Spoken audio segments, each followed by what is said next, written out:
예, 어버이날인 오늘 두 아들을 앞세운, 두 아들을 먼저 보낸 아버지 두 사람의 인터뷰를 보면서 가슴이 먹먹해집니다. 그러니까 한강에서 실종된 뒤에 숨진 채 발견된 손정민 군, 이 정민이의 아버지가 오늘 인터뷰에서 어버이날인 오늘 너의 존재 자체가 나에게는 선물이었다, 이런 얘기를 했습니다. 어린이날에 정민이 발인을 하고 어제 정민이 사망신고를 했다. 사망신고를 하면서 뭔가 바뀐 듯한 느낌을 받았다라고 얘기를 했습니다. 바뀌었죠. 예. 아들이 아버지의 사망신고를 해야 하는데 지금 아버지가 아들의 사망신고를 했던 그 이야기를 하고 있습니다. 그러면서 한강을 바라보는데 이 큰 한강에서 정민이를 그날 발견한 것이 대단한 일이었다는 생각이 든다. 정말 부모들에게 걱정 이제 그만하라고 나타나 준 것인지 그런 생각이 든다, 이런 얘기를 했습니다. 그러면서 정민이 아버지는 아들이 왜 죽어야 했는지 정말 알고 싶다, 이렇게 얘기를 했습니다. 지금도 평소에 아들이 있는 것처럼 꼭 식사를 마련을 하고 아들 방도 아들이 있는 것처럼 그대로 해놓고 있다라고 합니다. 그러면서 그 정민이 엄마가 그런답니다. 우리가 미친 게 아닐까, 이런 얘기를 한다고 합니다. 그러니까 아직 정민이를 보낼 수가 없는 거죠. 이 지금 누구를 의심한다는 것, 그게 좋은 일은 아니지만 정민이가 있었던 그날 그 친구와 술을 마신 그 친구에 대해서 지금 그 친구가 신발이 없어진 것이라든지 그 휴대폰이 바뀐 것이라든지 이런 등등 지금 여러 가지 의심, 의혹이 드는 것이 한두 가지가 아닙니다. 이런 상황에서 이 정민이 부모는 이 정민이를 지금 보낼 수가 없는 거죠. 정민이가 발인하는 날 그 화장을 하는 데서 정민이 어머니가 그 짐승 같은 비명 소리를 냈다고 합니다. 짐승 같은 비명, 울음소리를 냈다라고 해서 또 많은 사람들을 안타깝게 했습니다. 정민이 아버지가 또 이런 말을 했습니다. 정민이가 눈물도 많고 참 착한 아이였고 또 그래서 많이 아껴주면서 키웠다. 온실 속에 화초처럼 키워서 오히려 이런 일을 당한 게 아닌가.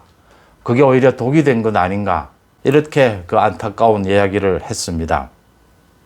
정민이 아버지는 또 인터뷰에서 내 아들이 죽은 이유를 알기 전까지 나는 죽지 않습니다. 아들이 왜 죽었는지 알아야 CCTV를 늘리든 누군가 처벌을 받든 대책이 나올 것 아닙니까? 정민이 죽음이 일말의 가치라도 있기를 바랍니다. 정민이 아버지의 이 절제된 행동, 절제된 메시지를 통해서 많은 국민들이 지금 정민이의 이 죽음에 얽힌 이야기를 밝혀달라. 많은 국민들이 안타까워하고 있습니다. 정민이가 빈소가 마련됐을 때는 정민이를 찾는 데 도움이 됐으면 한다. 그 정민이 죽음을 밝히는데 그 이유를 밝히는데 써달라고 하면서 그 2만 원, 3만 원씩 전국에서 빈소로 모여들었다고 합니다. 정민이 아버지는 인터뷰 말을 이렇게 맺었습니다. 제가 억지로 기억해달라 할 수는 없는 것이지만 그냥 정민이를 더 오래 기억해 주시기를 바랍니다. 잊지 말아 주시기를 바랍니다. 이렇게 얘기를 하면서 정민이 네 존재 자체가 나에게는 선물이었다. 사실은 너의 아이를 안아보고는 싶었다. 너도 아버지가 돼 어버이날을 맞이했어야 하는데, 이렇게 인터뷰를 맺었습니다. 저는 거의 하루에 빼놓지 않고 제가 지금 여의도에 있는데 여의도 주변, 한강 주변과 여의도를 한 바퀴를 산책을 합니다. 새벽 일찍 할 때도 있고 밤 늦게 할 때도 있고, 이 정민이 일이 있고 난 다음에 한강변에는 요즘 많은 사람들이 나와서 싸가지 좋은 음식도 먹고 술도 마시고 하는 경우를 보게 되는데, 정민이 있고 난 다음에는 그 강가를 유심히 쳐다보는 버릇이 생겼습니다. 혹시나 마포대교 같은 경우에는 거기에서 뛰어내리는 사람들도 흔히 있고 해서 혹시나 그런 일들은 없는지, 만약 누군가가 무슨 일을 당하면 그걸 구조하는 그 매뉴얼은 제대로 작동이 될 수 있을 건지 이런저런 생각을 하면서 봅니다. 해양구조대 119 구조대 건물도 있습니다. 그래서 그 구조대도 잘 이렇게 작동을 하는 건지를 한번 점검해 보기도 하면서 혼자 쓴웃음을 웃습니다. 흔히들 나이가 들어가면 이런저런 걱정이 많아진다고 하는데 저도 그런 건가 이런 생각을 하면서 산책을 합니다. 안타까운 일은 또 있죠. 그 평택항에서 컨테이너 작업을 하다 숨진 그 이선호 군. 이 선호도 지금 대학생인데 등록금을 벌기 위해서 아버지를 따라서 그 컨테이너 작업 현장에서 일용직으로 일하다가 그 컨테이너 날개에 깔려서 숨졌습니다. 이 선호의 아버지 인터뷰가 또 실렸습니다. 아버지 말이 이렇습니다. 대한민국이 알아야 합니다. 일하는 현장이 얼마나 위험한지. 이건 사람 잡는 도살장입니다. 이랬습니다. 이 23살 된 선호가 아버지를 따라서 그 등록금을 벌겠다고 컨테이너 주변에서 일을 하다가 이런 일을 당했는데, 이 일을 당한 데 두 가지 기가 막힌 일이 있었습니다. 이 컨테이너 작업이 얼마나 위험한 현장입니까? 그런데 이 선호가 컨테이너 그 날개 옆에서 일을 하고 있는 줄을 모르고 다른 지게차로서 그 컨테이너 작업을 하다가 그 반동으로 300kg이라고 합니다. 그 컨테이너 그 날개가. 그 300kg 그 날개에 선호가 깔려서 일을 당했다고 합니다. 문제는 일을 당하고 난 뒤에도 그 주변에 있던 사람들이 빨리 구조하는 것이 급한데, 빨리 119에 연락을 하는 것이 무엇보다 급한데, 지금 뭐 선호는 몸이 깨져서 지금 피가 흘리고 있는 상황 아닙니까? 그런 상황에서도 119보다 먼저 회사에 보고하는 것부터 먼저 챙겼다라고 합니다. 우리 지금 컨테이너를 비롯한 이런 작업 현장의 그 안전 문제, 이 문제가 그대로 민낯을 드러내는 그런 순간이었습니다. 이 선호의 아버지는 지금 손톱이 다 갈라져 있다라고 합니다. 그 선호 빈소를 찾는 많은 기자들이나 많은 정치인들이 찾고 있는데, 그 사람들에게 선호가 그렇게 그 일을 당하게 된 그 내용을 설명하면서 그 책상을 자기 손톱으로 찍으면서 그렇게 설명을 해서 그 지금 손톱이 다 갈라져 있다라고 합니다. 선호도 정이 많은 아이였고 그 초코 과자를 좋아했다라고 합니다.